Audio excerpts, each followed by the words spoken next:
Hello बच्चों, स्वागत है आप सभी का एक बार फिर से सीए विजार्ड के अंदर। जैसा कि लास्ट क्लास में हमने पढ़ा था रेशो के बारे में।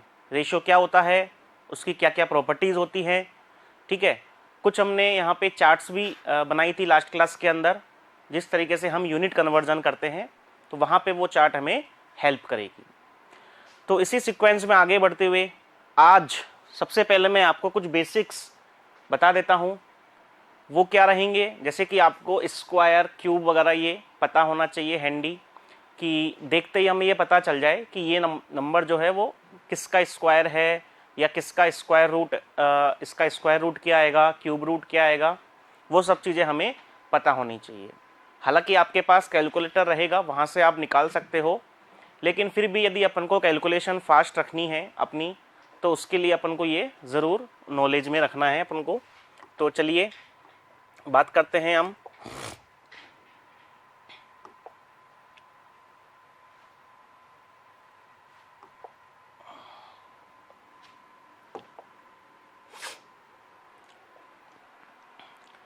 सबसे पहले हेडिंग डालिए स्क्वायर फ्रॉम 1 to 25।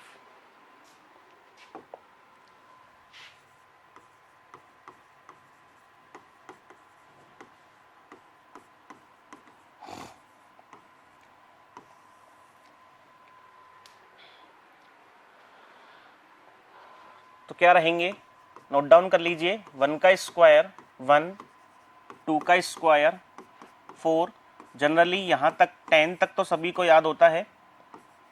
9, 4 का स्क्वायर 16, 5 का स्क्वायर 25, 6 का स्क्वायर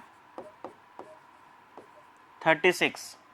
यदि मैं बात करूँ 7 का स्क्वायर 49, 8 का स्क्वायर 64, 9 का स्क्वायर 81, 10 का स्क्वायर 100।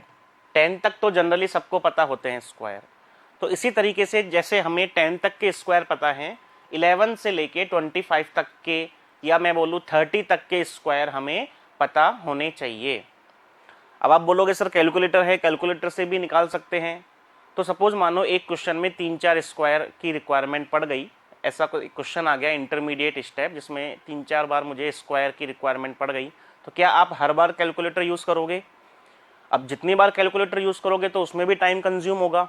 तो एक क्वेश्चन को करने के लिए हमें 5 सेकेंड रिक्वायरमेंट थी कि ये क्वेश्चन 5 सेकेंड का था, वहाँ पे अपन ने उसको 10 या 15 सेकेंड लगा दिए करने में। 5 सेकेंड कैसे, यदि मुझे ये पता है ऑलरेडी तो वो क्वेश्चन 5 सेकेंड में सॉल्व हो जाता, लेकिन हमने कैलकुलेटर का यूज़ करके उसमें 15 से 20 सेकेंड खर्च कर दिए, तो कहीं ना कहीं हमारा टाइम वेस्ट हुआ उसमें। तो इस टाइम को बचाने के लिए ही मैं बोल रहा हूँ हमें ये चीज़ें पता होनी चाहिए। तो स्क्वायर फ्रॉम 1 to 30 इसको कर लीजिए, 30 तक के स्क्वायर हमें पता होने चाहिए।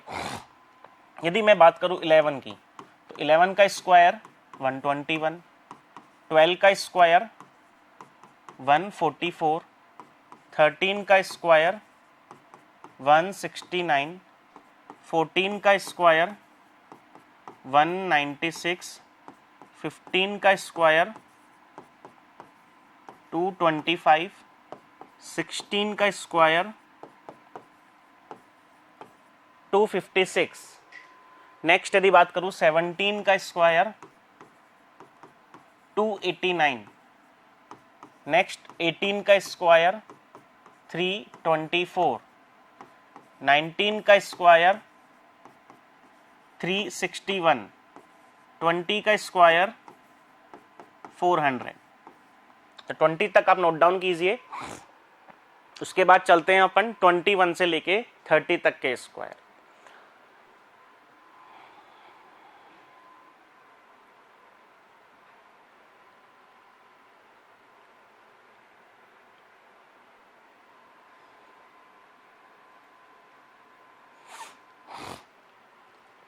अब आप इनको याद कैसे करोगे?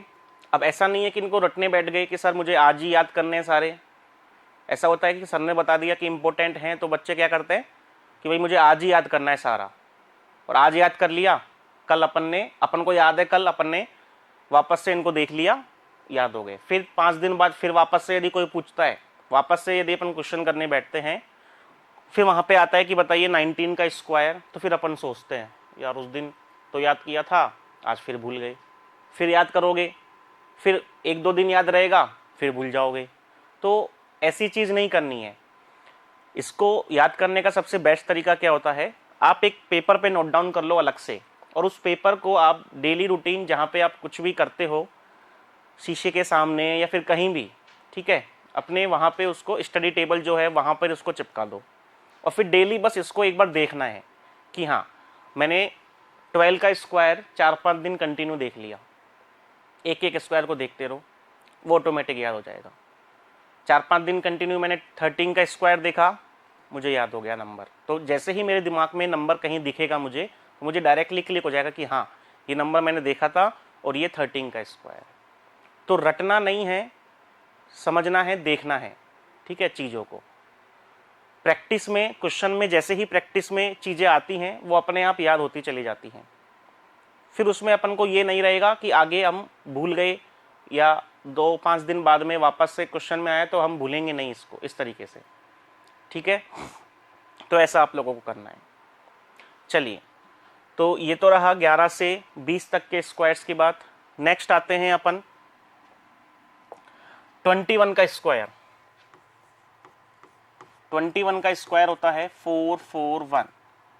22 के स्क्वायर की बात करूं, ये होता है 484। 23 के स्क्वायर की बात करूं तो ये होता है 529। 24 के स्क्वायर की बात करता हूं तो ये होता है 576। एंड 25 के स्क्वायर की बात करता हूं तो ये होता है 625।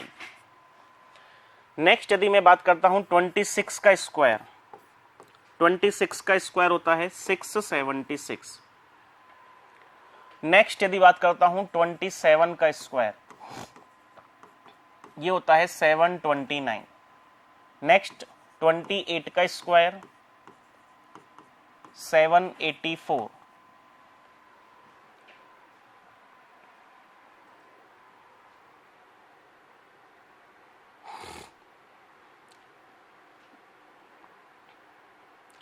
ट्वेंटी 29 का स्क्वायर 841। 30 का स्क्वायर 900।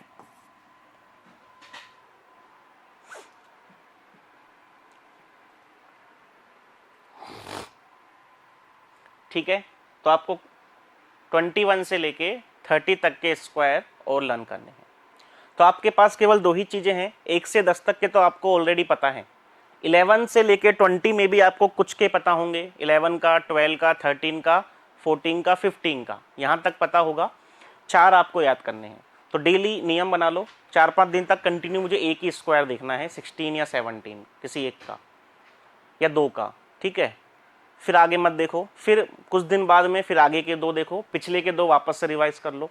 तो डेली यदि इस तरह से करते जाएंगे तो ये ऑटोमेटिक याद हो जाएंगे, ठीक है। एक साथ लेके नहीं बैठना है कि भाई आज ही टारगेट कर लिया अपन ने, वो चीज़ नहीं करनी है, ठीक है। 21 का स्क्वायर हो गया, 22 का, लास्ट 30 तक के स्क्वायर, ठीक है गाइस। तो ये रहे आपके 1 से लेके 30 तक के स्क्वायर जो आपको लर्न करने हैं। अब बात आती है क्यूब की। अच्छा, उससे पहले यहाँ पे देखो इसका दूसरा फायदा क्या है। ये तो रही स्क्वायर की बात कि भाई ये स्क्वायर है 24 का 576 स्क्वायर है। अब सपोज ये इस तरह से आ जाता है कि भाई 576 का स्क्वायर रूट क्या होगा। तो ये मुझे पता है कि ये जो नंबर है 576, ये 24 को 2 बार मल्टीप्लाई करने से आ रहा है। मतलब 24 का जो स्क्वायर है वो 576 है, तो 576 का स्क्वायर रूट कितना हो जाएगा, 24। तो इससे अपन को एक फायदा और मिलेगा। मैंने देखा 28 का जो स्क्वायर है वो कितना है, 784 है। तो 784 का स्क्वायर रूट कितना हो गया, 28 हो गया, ठीक है। तो यहां से 2 चीजें अपनी याद हो जाएंगी, 2 चीजों के बारे में हमें पता रहेगा, क्विकली हम उसको टिक कर सकते हैं, ठीक है। तो इस तरीके से हमें ये दोनों चीजें देखनी है, स्क्वायर के साथ साथ उस एज ए स्क्वायर रूट भी हमें याद रखना है, वो ऑटोमेटिक याद हो जाएगा। आप बोलोगे 13 का स्क्वायर 169, तो 169 का स्क्वायर रूट 13। ठीक है, चलिए नेक्स्ट बात करते हैं अपन क्यूब के बारे में। फ्रॉम 1 to 20 क्यूब, ये हमें पता होनी चाहिए। From 1 to 20 cube.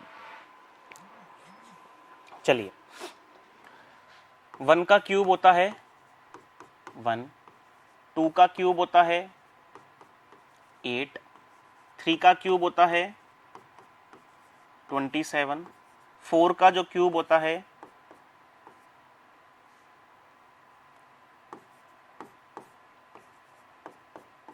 64, 5 का 125, 6 का 216, 7 की बात करूं, 7 का क्यूब कितना होगा 343, 8 का क्यूब 512, 9 का क्यूब 729 और 10 का क्यूब 1000। तो ये 1 से 10 तक के जो नंबर्स हैं उनका क्यूब था। ठीक है, यहाँ पर अपन को 1 या 2 3 4 तक पता होगा, 5 तक पता होगा। ठीक है, उससे आगे 6 7 के जनरली पता नहीं होते हैं, तो अपन को याद रखना है। 6 का क्यूब हो गया 216, 7 का क्यूब हो गया 729, 8 का हो गया 512, ठीक है, 9 का हो गया 729, ठीक है, 7 का हो गया 343, 10 का हो गया 1000। तो इस तरीके से अपन को पता होनी चाहिए। ठीक है, चलिए आगे बात करते हैं 11 का क्यूब।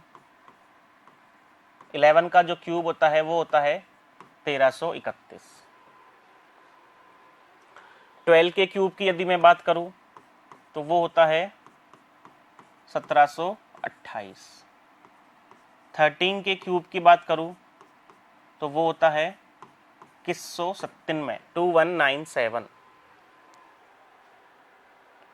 ठीक है, 14 के क्यूब की बात करूं तो वो होता है 2744। 15 के क्यूब की बात करूं तो वो होता है 3375। 16 के यदि क्यूब की बात करता हूं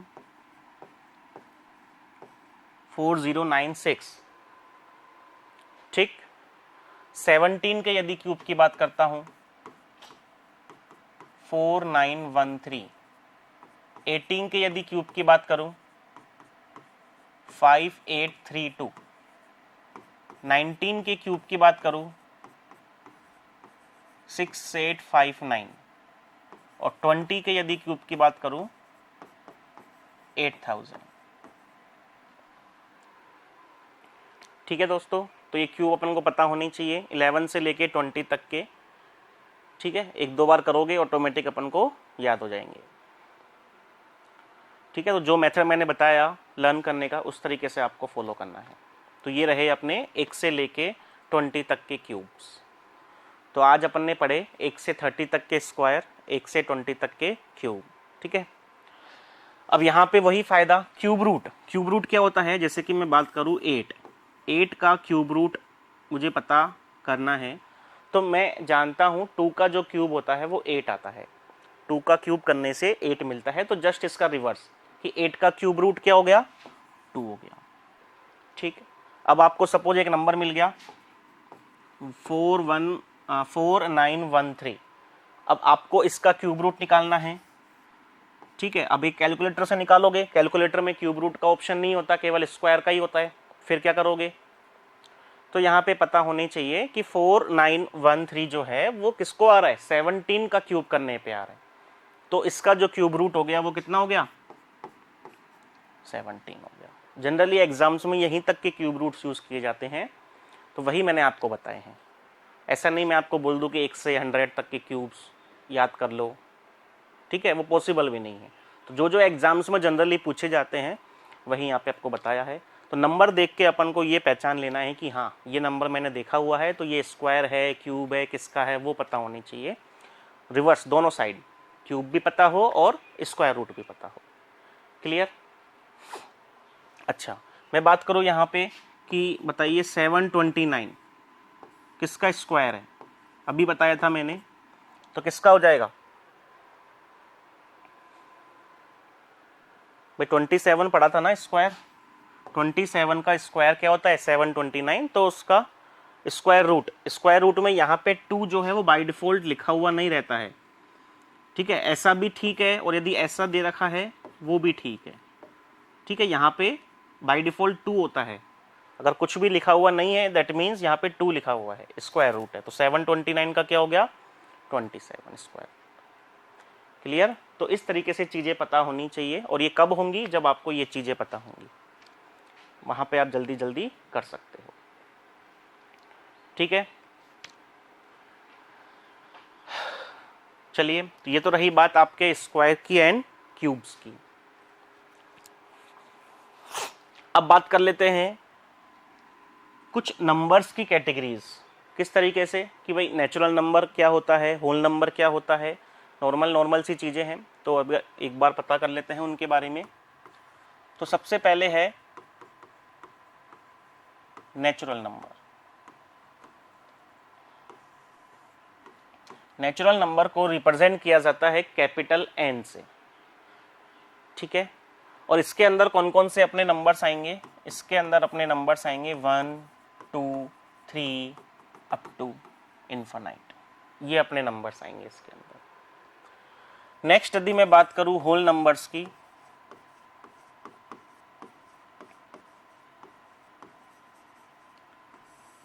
होल नंबर्स रिप्रेजेंट किए जाते हैं W से।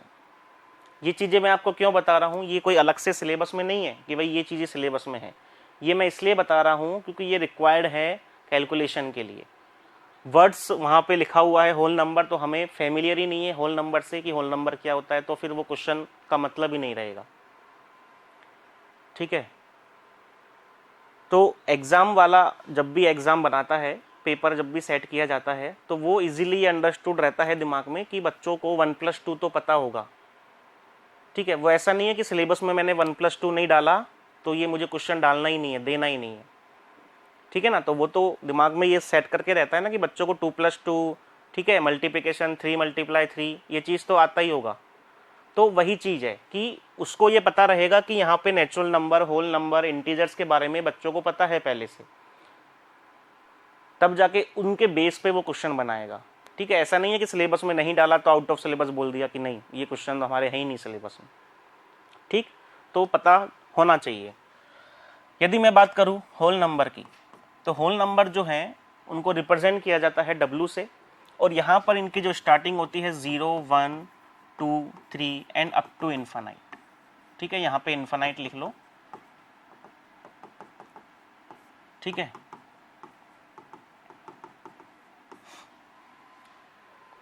ये रही होल नंबर्स की बात। थर्ड यदि मैं बात करूं इंटीजर्स,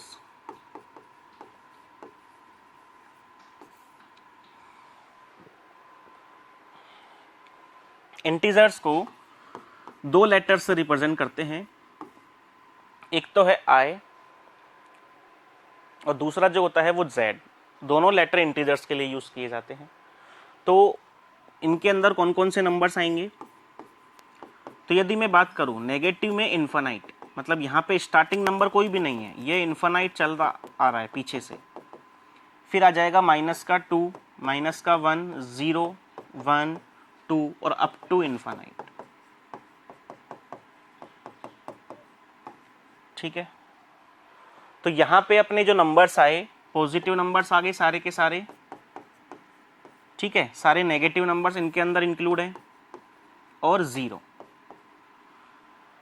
अब बात करें कि 0 की, कि 0 जो है वो पॉजिटिव है या नेगेटिव है, तो हमेशा ध्यान रखना, यहाँ पे पॉइंट नोट कर लो एक बारी। 0 इज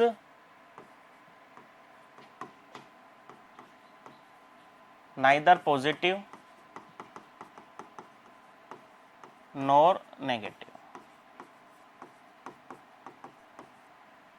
ना तो ये पॉजिटिव है ना ये नेगेटिव है, न्यूट्रल है बिल्कुल। आप इसको पॉजिटिव भी कंसीडर कर सकते हो, नेगेटिव में भी कंसीडर कर सकते हो, इस तरीके से।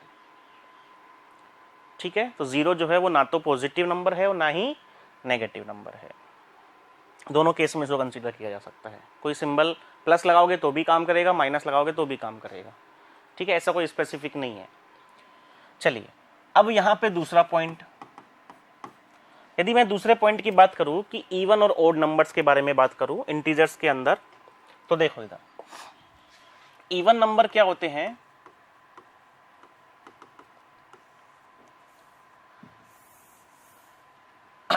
ये जो चीजें मैं बता रहा हूं ये आपके जो सेट और रिलेशन फंक्शन वाला जब अपन टॉपिक पढ़ेंगे तो वहां पे ये चीजें काम आएंगी। वहां पे सेट में ये चीजें अपन को पता होनी चाहिए। ठीक है, वो वहां पे इन्हीं का यूज किया गया है, इंटीजर्स का, प्राइम नंबर्स का। ठीक है, को प्राइम नंबर्स क्या होते हैं, ठीक है, रियल नंबर्स क्या होते हैं, रेशनल नंबर क्या होते हैं, तो वहां पे इनका यूज किया गया है। तो यदि मैं इवन नंबर की बात करूं तो कोई भी नंबर इवन कब होगा, जब वो 2 से कंप्लीटली डिविजिबल होगा। ठीक है, कोई भी नंबर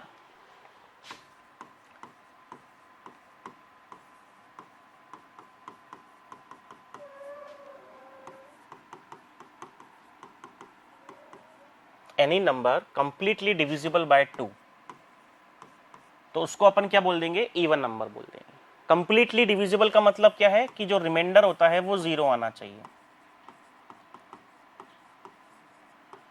रिमाइंडर जो होता है वो 0 आना चाहिए। अब ये रिमाइंडर क्या चीज है, देखो यदि मैं किसी नंबर को डिवाइड कर रहा हूं तो यहां पे अपन इस तरह से करते हैं कि मैंने 2 से किसी नंबर को डिवाइड किया, सपोज 16 ले लिया, यहां पे 8 टाइम्स वो डिवाइड हुआ, 16 में से 16 गया, ये क्या बच गया, 0 बच गया। तो इसको तो बोलते हैं अपन डिविडेंड, जिसको अपन डिवाइड कर रहे हैं, डिविडेंड हो गया। ये हो गया डिवाइजर, जिससे डिवाइड किया जा रहा है। ये हो गया यहां पर क्विशेंट,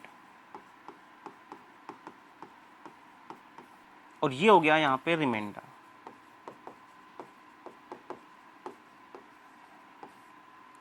ठीक है, ये आपका क्विशेंट, ये रिमाइंडर, डिवाइजर, डिविडेंड। ठीक है,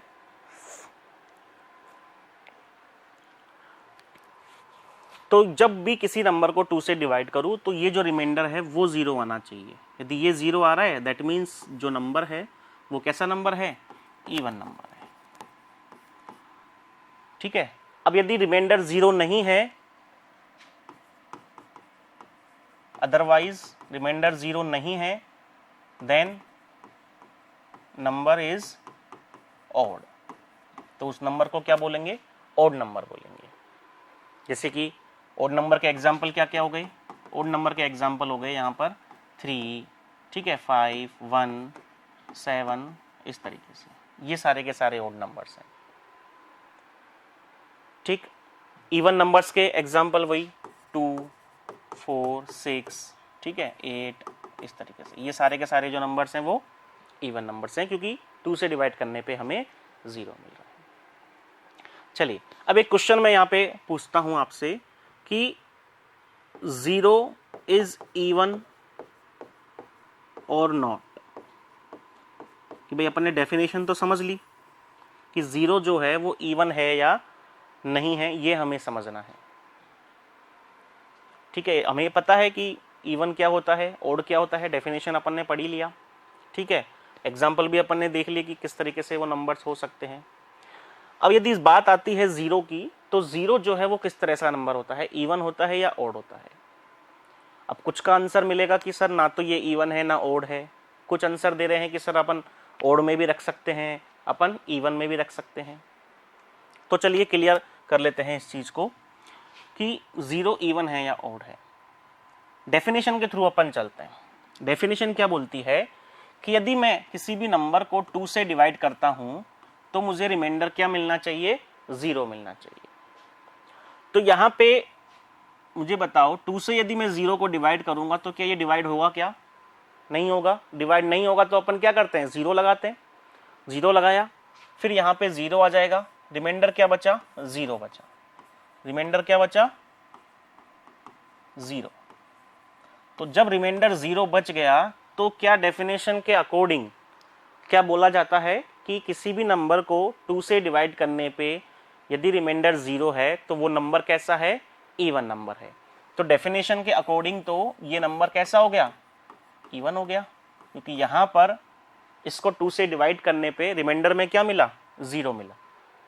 तो that means 0 is a even number. तो आज के बाद हमेशा याद रखना कि 0 जो है वो कैसा नंबर है, 0 is an even number. Clear? छोटी छोटी चीजें हैं, ये पता रहनी चाहिए। 0 कैसा है, एक इवन नंबर है। क्लियर? चलिए अब बात कर लेते हैं अगला। इंटीजर्स के बाद में जो नेक्स्ट नंबर की जो कैटेगरी आती है वो आती है यहां पर प्राइम नंबर। प्राइम नंबर के बारे में समझते हैं। कोई भी नंबर प्राइम नंबर कब होगा। उससे पहले एक छोटी सी चीज बताओ, फैक्टर्स क्या होते हैं। जैसे कि सपोज 6 है, 6 के यदि मैं फैक्टर्स की बात करूं तो फैक्टर्स वो नंबर होते हैं जिनसे ये नंबर जो 6 है वो कंप्लीटली डिवाइड हो रहा है। मतलब ऐसे नंबर्स मुझे बताने हैं जिनसे नंबर 6 कंप्लीटली डिवाइड हो रहा है। तो मैं बात करूं तो 1 जो है वो 6 को कंप्लीट डिवाइड करेगा, रिमाइंडर 0 देगा।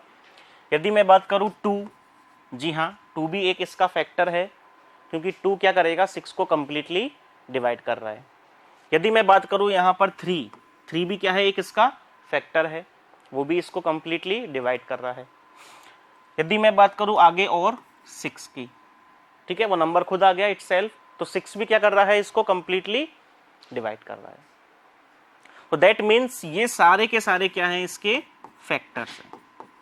क्या हैं सारे के सारे इसके फैक्टर्स हैं, किसके, 6 के। कि 1 भी इसका फैक्टर है, 2 भी है, 3 भी है और 6 भी इसका फैक्टर। चलिए अब प्राइम से कैसे रिलेट करें, तो ध्यान से सुनना। कोई भी नंबर प्राइम नंबर कब कहलाएगा, कोई भी नंबर प्राइम नंबर कब कहलाएगा, जब उसके एग्जैक्टली 2 फैक्टर हो। वापस रिपीट कर रहा हूं, एनी नंबर, लिख भी लो, any number is called prime if it has exactly 2 factors। Exactly कितने फैक्टर्स होंगे उसके, 2 फैक्टर्स होंगे। जैसे कि सपोज मानो एक नंबर लिया मैंने 5, अब इसके फैक्टर्स बताओ। तो एक तो हो गया 1 तो हर किसी का है, 1 जो है वो हर नंबर का फैक्टर है, तो 1 तो नो डाउट लिख दो। 1 के अलावा और किसी से डिवाइड हो रहा है क्या ये, जी हाँ 1 के अलावा ये खुद से भी तो डिवाइड होगा। इसका मतलब 1 और वो नंबर खुद इटसेल्फ, ये तो हर नंबर के फैक्टर होंगे। यदि मैं कोई भी नंबर उठा लूँ, 12, 13, 14, कोई भी नंबर उठा लूँ, एक तो 1 सबका फैक्टर होता है और वो नंबर खुद उसका फैक्टर होता है। तो 2 फैक्टर्स तो हमेशा रहेंगे ही रहेंगे। अब इनके अलावा भी कोई और फैक्टर है क्या, नहीं है। तो दैट मीन्स ये जो 5 है ये कैसा नंबर है, प्राइम। तो 5 जो है वो एक कैसा नंबर है, प्राइम नंबर है। ठीक है। नेक्स्ट यदि मैं बात करूं, ये 6 क्या कहलाएगा। अब जो नंबर प्राइम नहीं है उनको क्या बोलते हैं अपन, कॉम्पोजिट नंबर बोलते हैं। उनको क्या बोलते हैं, कॉम्पोजिट नंबर। क्या होता है composite number, which are not prime. जो प्राइम नहीं है उनको कॉम्पोजिट नंबर यहां पे बोला जाएगा। प्राइम नहीं है मतलब जिनके 2 से ज्यादा फैक्टर हैं, 3, 4, 5, ठीक है, वो क्या कहलाएंगे, कॉम्पोजिट नंबर कहलाएगा। भाई हर नंबर के कम से कम 2 फैक्टर तो है ही, एक 1 और एक वो नंबर खुद। अब यदि किसी के एग्जैक्टली ही 2 हैं तो इसका मतलब वो प्राइम है, और 2 से ज्यादा 3, 4, 5 कितने ही हो तो वो प्राइम नहीं है, मतलब कॉम्पोजिट नंबर है। ठीक है, आसान सी शब्दों में समझ में आ गया। चलिए अब यहां पे एक चीज की बात कर लेते हैं। एक पॉइंट है कि सर आपने ये तो बता दिया कि कोई नंबर प्राइम कब होगा, जिसके दो एग्जैक्टली फैक्टर होंगे, ठीक है, और कोई नंबर प्राइम कब नहीं होगा, ठीक है, जिसके दो से ज्यादा फैक्टर्स हैं, वो प्राइम नहीं होगा, कॉम्पोजिट होगा। ठीक है सर, तो मुझे 1 के बारे में बताइए कि भाई 1 के कितने फैक्टर हैं। 1 भी तो एक नंबर ही है, ठीक है, तो 1 के कितने फैक्टर हैं। तो 1 जो है वो 1 से डिवाइड है, 1 जो है वो 1 से डिविजिबल है, और वो नंबर खुद भी तो 1 ही है। तो क्या मैं ऐसा बोल सकता हूं कि 1 का केवल एक फैक्टर एग्जिस्ट कर रहा है, ओनली 1 फैक्टर, कि 1 का केवल यहां पर एक ही फैक्टर है, और वो क्या है 1, क्योंकि यहां पे दोनों चीजें इसी के अंदर फुलफिल हो रही हैं। भाई मैंने क्या बताया था कि किसी नंबर के कम से कम दो फैक्टर्स तो होंगे ही होंगे, एक तो 1 और वो नंबर खुद। तो यहां पे 1 के लिए तो 1 ये आ गया, और 1 वो खुद ही क्या है 1 है, ठीक है, तो इसका मतलब इसका केवल एक ही फैक्टर है। तो अब सर इसके लिए आप क्या बोलोगे कि ये प्राइम वाली कैटेगरी में रखें, इसको रखें या नहीं रखें। तो डेफिनेशन मैंने जो बताई, क्या बताई कि दो फैक्टर हैं एग्जैक्ट तो प्राइम है, दो से ज्यादा हैं तो कॉम्पोजिट है, क्योंकि हर किसी नंबर के एटलीस्ट दो फैक्टर्स तो होंगे ही होंगे। अब एक एक्सेप्शन ये आ गया कि 1 का तो एक ही फैक्टर आ रहा है, तो 1 इज नो जो है ना तो प्राइम है ना कॉम्पोजिट है। तो 1 is neither prime nor composite. तो 1 के बारे में ये जरूर याद रखना कि जो 1 जो नंबर है वो ना तो प्राइम है ना ही कॉम्पोजिट है। क्लियर है, जो नंबर है वो ना तो प्राइम है और ना ही कॉम्पोजिट है। चलिए दूसरी चीज मुझे बताइए कि यदि मैं नंबर 0 की बात करूं तो सर बताइए कि 0 के कितने फैक्टर हैं, मतलब 0 को कौन कौन डिवाइड कर सकता है। तो हर एक नंबर कर सकता है 0 को डिवाइड, 0 को छोड़ के भाई, एक्सेप्ट यदि मैं 0 को छोड़ दूं तो 1 2 3 सारे नंबर, जितने भी नंबर्स आएंगे वो सारे के सारे 0 को डिवाइड करेंगे और रिमाइंडर 0 देंगे, एक्सेप्ट 0। यहां पे 0 नहीं लेंगे अपन, क्योंकि 0 को 0 से डिवाइड करने पर हमें अभी तक कोई रिजल्ट नहीं मिला है, तो ये जो रिजल्ट है वो नॉट डिफाइन है। तो यदि मैं वो नंबर 0 को छोड़ दूं, यहां पे 0 के अलावा जितने भी नंबर्स हैं वो सारे के सारे 0 के क्या होंगे, फैक्टर्स होंगे। तो 0 कैसा नंबर हुआ, कॉम्पोजिट नंबर हुआ, क्योंकि दो से ज्यादा फैक्टर्स आ गए, तो 0 कैसा नंबर है, कॉम्पोजिट नंबर है। ठीक, 0 कैसा नंबर है, कॉम्पोजिट नंबर है। तो ये चीज क्लियर हुई बात कि भाई प्राइम नंबर कौन से हैं उनको बोलेंगे और कॉम्पोजिट नंबर कौन को बोलेंगे। ठीक, दूसरी चीज एक दो पॉइंट और लिख लो कि total prime number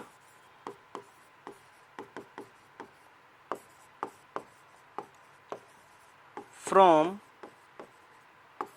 1 to 100 are 25। 1 से लेकर 100 तक टोटल कितने प्राइम नंबर अवेलेबल हैं, 25। कभी कभी पूछ लिया जाता है एमसीक्यू में, ठीक है। तो 1 से लेकर 100 तक जो प्राइम नंबर्स हैं टोटल कितने हैं, 25 नंबर्स होते हैं। ठीक है गाइस, तो ये रहा अपना प्राइम नंबर और कॉम्पोजिट नंबर के बारे में। और भी डिटेल है प्राइम नंबर्स के बारे में, बट वो इतना बेनिफिशियल नहीं है, ठीक है। तो ये चीज़ें हमें पता होनी चाहिए, प्राइम नंबर की डेफिनेशन, कॉम्पोजिट नंबर, ठीक है, प्राइम नंबर कितने होते हैं 1 से लेकर 100 के बीच में, ये सारी चीज़ें पता होनी चाहिए। आया समझ में, ठीक है। तो ये रहा प्राइम और कॉम्पोजिट नंबर के बारे में। इवन ऑड के बारे में समझ ही लिया। चलिए अब आगे बढ़ते हैं अपन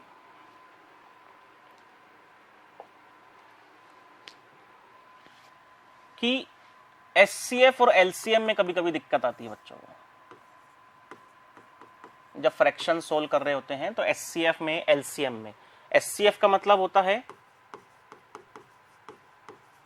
हाईएस्ट कॉमन फैक्टर। एलसीएम का मतलब होता है लीस्ट कॉमन मल्टीपल। ठीक है, अब इससे भी पहले मैं एक चीज सिखाता हूं, प्राइम फैक्टराइजेशन क्या होता है, तभी ये समझ में आएगा।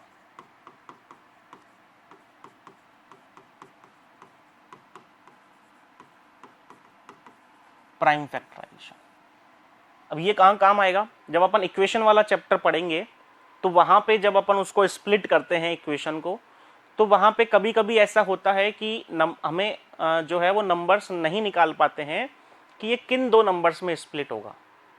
इक्वेशन के अंदर एक मेथड आएगा मिडिल टर्म स्प्लिटिंग वाला, तो कभी कभी ये चैलेंजिंग हो जाता है कि मिडिल टर्म को स्प्लिट किन दो नंबर्स में किया जाए ताकि अपनी इक्वेशन सॉल्व हो जाए। तो वहां पर जब वो चीजें क्लिक नहीं करेंगी डायरेक्टली, तो ये प्राइम फैक्टराइजेशन जो होता है ये हेल्प करेगा। यहां इसकी हेल्प से अपन फिर वो निकाल पाएंगे कि हाँ हम इन दो नंबर्स में इसको स्प्लिट कर सकते हैं। ठीक है, तो हर चीजें रिलेटेड हैं एक दूसरे से, ऐसा नहीं है कि मैं कुछ भी पढ़ा दूंगा, ठीक है, ये बताने के लिए कि हाँ यहाँ पे सबसे अच्छी पढ़ाई हो रही है, कुछ अलग बता दिया आपको सिलेबस से हटके, तो बच्चे वाई वाई करने लग जाए कि अरे क्या पढ़ाया, मस्त पढ़ाया एकदम सर ने। ठीक है, तो वही चीज पढ़ाऊंगा जो रिलेट करेंगे आपकी चीजों से। तो प्राइम फैक्टराइजेशन की यदि मैं बात करूं, तो प्राइम फैक्टराइजेशन किस तरह से निकालेंगे अपन किसी नंबर का, जैसे कि सपोज मानो मेरे पास एक नंबर है 28, मुझे इसका प्राइम फैक्टराइजेशन करना है।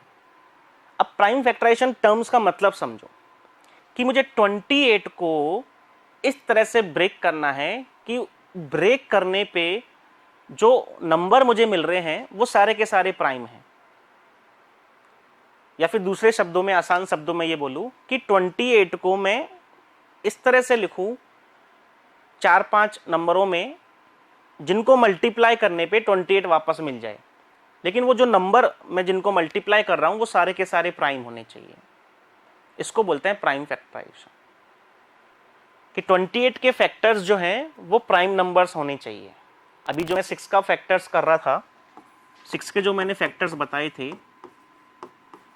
ठीक है, इसमें देखो ये ना तो प्राइम ने कॉम्पोजिट, ये प्राइम नंबर आ गया, ये प्राइम नंबर आ गया, ये कॉम्पोजिट नंबर आ गया। तो मैं केवल ये बात कर रहा हूं कि 6 के जो फैक्टर करूं मैं उसमें केवल और केवल प्राइम नंबर्स ही रखूं, 2 और 3।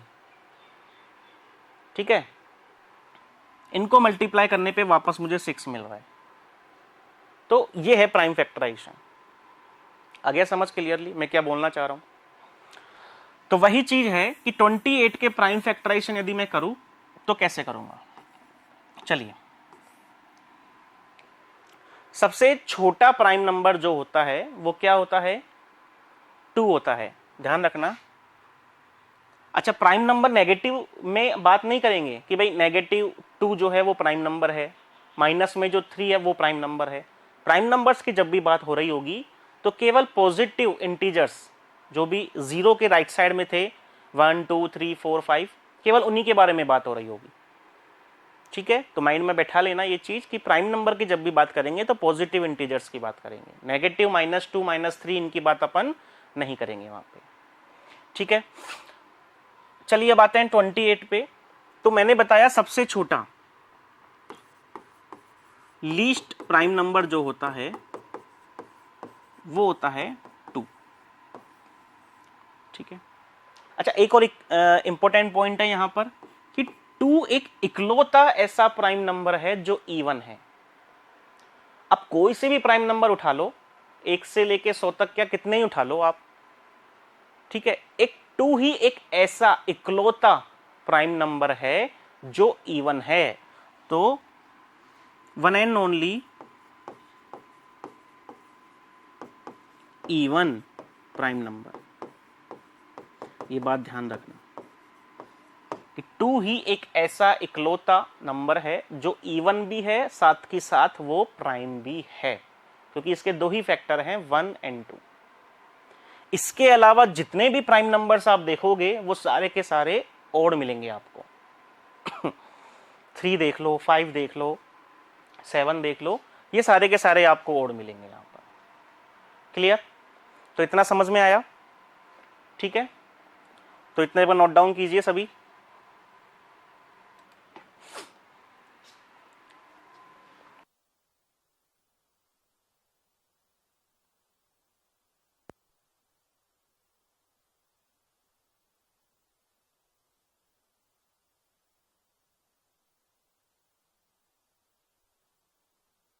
कर लिया नोट डाउन? चलिए, तो दो चीजें समझ में आ गई यहां पर कि जो 2 है वो इकलौता इवन प्राइम नंबर है और 2 सबसे छोटा प्राइम नंबर भी है। ठीक है, बाकी जितने भी प्राइम नंबर्स होंगे वो सारे के सारे ओड होंगे। ठीक, दूसरी चीज यहां पे यदि मैं बताना चाहूं तो 2 और 5 को छोड़कर, 2 और 5 इनको छोड़कर जितने भी प्राइम नंबर्स होंगे उनकी जो यूनिट डिजिट होगी वो या तो 1 रहेगी या 3 रहेगी या 7 या 9 रहेगी। वापस समझ लो कि 2 और 5 को छोड़कर, जैसे कि 2 तो स्टार्टिंग में प्राइम नंबर क्या हो गया, 2, 3, 7, 5, ठीक है, और फिर आ गया 11, फिर आ गया 13, फिर आ गया कितना 17, 19, फिर 23, ठीक है। इस तरीके से आपके बहुत सारे प्राइम नंबर्स होंगे। तो यदि मैं 2 को छोड़ दूं और 5 को छोड़ दूं, इनके अलावा जितने भी प्राइम नंबर्स होंगे उन सभी की यूनिट डिजिट मतलब ये पहले वाले डिजिट, ये ध्यान से देखो, ये क्या आ रहा है, किसी में या तो 1 आएगा, किसी में या 3 आएगा, या 7 आएगा, या 9 आएगा। क्लियर बात? तो 2 और 5 को छोड़ के जितने भी प्राइम नंबर्स हैं उन सभी के अंदर जो यूनिट डिजिट रहेगी वो 1, 3, 7, 9 इन्हीं में से होगी। ठीक है, तो क्लियरली पता है कि ये सारे के सारे ओड नंबर को प्रीफर करते हैं, तो ओड नंबर है सारे। तो ये प्राइम नंबर के बारे में एक दो चीजें और हो गई हैं। चलिए अब आते हैं प्राइम फैक्टराइजेशन पे। प्राइम फैक्टराइजेशन पे मैं क्या बता रहा था कि ये सबसे छोटा प्राइम नंबर 2 है, 2 से मैंने 28 को डिवाइड किया और 28 को डिवाइड करने पे मुझे क्या मिला, 14। अगेन ये वापस से 2 से डिविजिबल है तो मैंने 2 से डिवाइड कर दिया, 7। अब 2 के बाद कौन सा प्राइम नंबर ऐसा है जिससे ये 7 डिविजिबल है? 3 से है क्या? 2 के बाद नेक्स्ट प्राइम नंबर आता है 3, 3 से डिवाइड नहीं होगा 7। 3 के बाद नेक्स्ट प्राइम नंबर आएगा 5, 5 से भी ये 7 डिवाइड नहीं होगा। 7 के बाद में नेक्स्ट प्राइम नंबर आएगा 7, तो इसका मतलब ये जो नंबर है 7 से डिवाइड है। कितना आ रहा है? 1 आ रहा है। 1 तक आपको रुक जाना है, स्टॉप हो गए। तो 28 के जो प्राइम फैक्टराइजेशन हुए वो क्या हुए यहां पर, 2, 2 और 7, मतलब इनको मल्टीप्लाई करने पे मुझे 28 मिलेगा। ठीक है, अब वहां पे वो कैसे हेल्प करेगा इक्वेशन के अंदर कि भाई मुझे 28 को स्प्लिट करना है 2 नंबर्स में। तो यहां पे मैंने चेक किया कि भाई एक नंबर तो मुझे यहां से मिल गया 4 और एक नंबर मुझे यहां से मिल गया 7। तो वहां पे कुछ कंडीशंस होती हैं, उनको मैच करते हुए हमें इस तरह से नंबर निकालने हैं। तो ये अपन वहां इक्वेशन वाले चैप्टर में पढ़ेंगे। ठीक है, तो इस तरीके से प्राइम फैक्टराइजेशन हेल्प करेगा। तो अभी आप केवल ये सीखिए कि प्राइम फैक्टराइजेशन किस तरह से किया जाता है किसी भी नंबर का। ठीक है, तो ये हो गया 28 का प्राइम फैक्टराइजेशन। अब बात करते हैं अपन हाईएस्ट कॉमन फैक्टर कि भाई एचसीएफ क्या होता है। तो उससे पहले अपन ये जो टर्म है हाईएस्ट कॉमन फैक्टर, इसको समझ लेते हैं।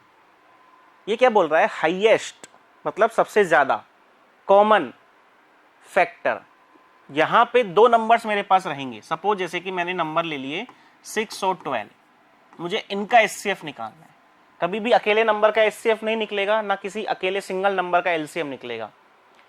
एक से ज्यादा नंबर्स ही रहेंगे, 2 या 2 से ज्यादा नंबर्स यहां पे रहेंगे एचसीएफ या एलसीएम निकालने के लिए। तो मेरे पास 2 नंबर है 6 और 12 और मैंने इनका एचसीएफ निकालना चाहा। ठीक है, तो वो निकालेंगे अपन किसकी हेल्प से, प्राइम फैक्टराइजेशन की हेल्प से। लेकिन उससे पहले समझते हैं कि ये जो वर्ड है हाईएस्ट कॉमन फैक्टर, इसका मतलब क्या है।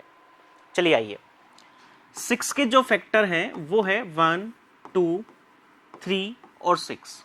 जितने भी पॉसिबल फैक्टर्स हैं 6 के वो मैंने लिख लिए। चलिए ऐसे ही मैं 12 के जितने पॉसिबल फैक्टर्स हैं वो लिख लूंगा। 1, 2 हो गया, 3 हो गया, 4 हो गया, 6 हो गया एंड 12 हो गया। ये सारे के सारे जो नंबर्स हैं वो 12 के पॉसिबल फैक्टर्स हो गए। कोई अगर छूट रहा है तो बता दो। 6 के लिख दिया मैंने, क्लियर है। 12 के भी मैंने यहाँ पे नोट डाउन कर दिए सारे पॉसिबल फैक्टर्स। अब देखो इधर, इन दोनों का एचसीएफ निकालना है। एचसीएफ का मतलब हाईएस्ट कॉमन फैक्टर। इनके जो भी फैक्टर्स हैं उनमें कॉमन फैक्टर कौन कौन से हैं, ये कॉमन आ रहा है दोनों के अंदर ये भी आ रहा है, दोनों के अंदर ये भी आ रहा है, दोनों के अंदर ये भी आ रहा है।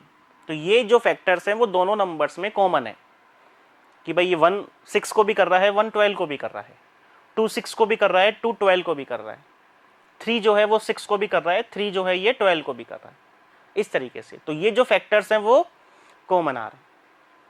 तो अब इन्हीं कॉमन फैक्टर्स में से, वर्ड ध्यान दिया, हाईएस्ट कॉमन फैक्टर। तो जो फैक्टर्स कॉमन हैं इन्हीं कॉमन फैक्टर्स में से हाईएस्ट वाला कौन सा है। तो यहां पे हाईएस्ट वाला कौन सा है, ये है 6। तो ये जो 6 है वही इन दोनों का एचसीएफ हो जाएगा। ये जो 6 है वही इन दोनों का एचसीएफ हो जाएगा। तो ये मतलब है एचसीएफ का। अभी तक बस अपन केवल पढ़ते आए हैं कि भाई हाँ एचसीएफ है, स्कूल में पढ़ा दिया, प्राइम फैक्टराइजेशन निकाल लो, वहां पे इस तरीके से कॉमन नंबर्स को ले लो और मल्टीप्लाई कर दो, एचसीएफ आ गया। तो पहले समझो तो सही एचसीएफ का मतलब क्या है, ठीक है। तो हाईएस्ट कॉमन फैक्टर को, जितने भी फैक्टर्स हैं उनमें जो भी फैक्टर कॉमन, जितने भी फैक्टर्स हैं उनमें जो भी फैक्टर हाईएस्ट होगा वो उसका एचसीएफ होगा, ठीक है। अब प्राइम फैक्टराइजेशन की रिक्वायरमेंट क्यों पड़ी इसके लिए, वो इसलिए पड़ी कि अभी तो ये नंबर छोटे हैं। यदि मैं यहां पर लिख दूं 128 और मैं बोलूं कि भाई इसके सारे पॉसिबल फैक्टर्स लिखो, तो वो पॉसिबल नहीं है हमारे लिए लिख पाना कि भाई ये जो नंबर है वो किस किस से डिवाइड होगा, ठीक है। ये तो 3 डिजिट का नंबर है, सपोज 4 डिजिट का हो, 5 डिजिट का हो, तो वहां पे पॉसिबिलिटी नहीं है हमारे लिए सारे के सारे पॉसिबल फैक्टर्स लिख पाना। तो इसलिए यहां पर जो जरूरत पड़ी वो पड़ी प्राइम फैक्टराइजेशन की। एक दूसरा मेथड भी होता है एचसीएफ निकालने का, जीसीडी, जो यूक्लिड्स का एल्गोरिथम है। यूक्लिड एक साइंटिस्ट था, उसने एक एल्गोरिथम बताई थी, ठीक है। वो भी एक तरीका है, यूक्लिड मेथड बोलते हैं उसको, जीसीडी। जीसीडी क्या है, एचसीएफ का ही दूसरा नाम है जीसीडी, ठीक है, ग्रेटेस्ट कॉमन डिवीजर। ये कंफ्यूज मत होना, एचसीएफ का ही दूसरा नाम है जीसीडी, ग्रेटेस्ट कॉमन डिवाइजर। इसका भी वही मतलब हुआ कि भाई कॉमन डिवाइजर जो है, डिवाइड करने वाले नंबर, उनमें कॉमन में सबसे ग्रेटेस्ट 6 ही है। तो एचसीएफ और जीसीडी एक ही चीज है। तो यूक्लिड ने इसको निकालने के लिए लार्जर नंबर जो भी होते हैं, बड़े नंबर, मान लो 5 डिजिट का, 5 डिजिट के 2 नंबर हैं, उनका मुझे एचसीएफ निकालना है या जीसीडी निकालना है, तो प्राइम फैक्टराइजेशन वहां पे थोड़ा सा लेंथी पड़ जाता है। तो उसके लिए उसने एक मेथड बताया था यूक्लिड ने, उसके थ्रू निकालते हैं। तो हमें उतनी रिक्वायरमेंट नहीं पड़ेगी कि 4-5 डिजिट के नंबर हमें वो दे देगा, हमें 2 या 3 डिजिट्स के नंबर ही मिलेंगे। तो प्राइम फैक्टराइजेशन ही अपने लिए सफिशिएंट है। तो प्राइम फैक्टराइजेशन निकाला, फिर अपन एचसीएफ निकालेंगे। तो चलिए, यदि मैं बात करूं यहाँ पे एचसीएफ अपन को फाइंड आउट करना है 6 और 12 का, तो अपन ने अभी अभी देखा कि आंसर जो आ रहा है वो 6 आ रहा है। अब प्राइम फैक्टराइजेशन से कैसे निकालेंगे, सबसे पहले 6 का प्राइम फैक्टराइजेशन किया। 6 का प्राइम फैक्टराइजेशन क्या मिला, 12 का यदि मैं बात करता हूं तो 12 का प्राइम फैक्टराइजेशन क्या मिलेगा, तो यहां पे मैंने लिख लिया कि भाई 6 का प्राइम फैक्टराइजेशन है ये, 12 का जो प्राइम फैक्टराइजेशन है वो है ये। अब इनमें से कॉमन वाले उठा लो, जैसे ये 2 कॉमन है, ये 3 कॉमन है, इनको उठा लिया 2 को और 3 को मल्टीप्लाई कर दिया, क्या आया 6। तो हाँ भाई ये जो 6 है वो इनका HCF हो जाएगा। वहां पे भी देखा था 6 आंसर आ रहा था, और प्राइम फैक्टराइजेशन से भी अपन ने देख लिया इसका आंसर जो आएगा वो 6 आएगा। तो इस तरीके से HCF निकाला जाता है। ठीक है, चलिए अब बात करते हैं LCM की।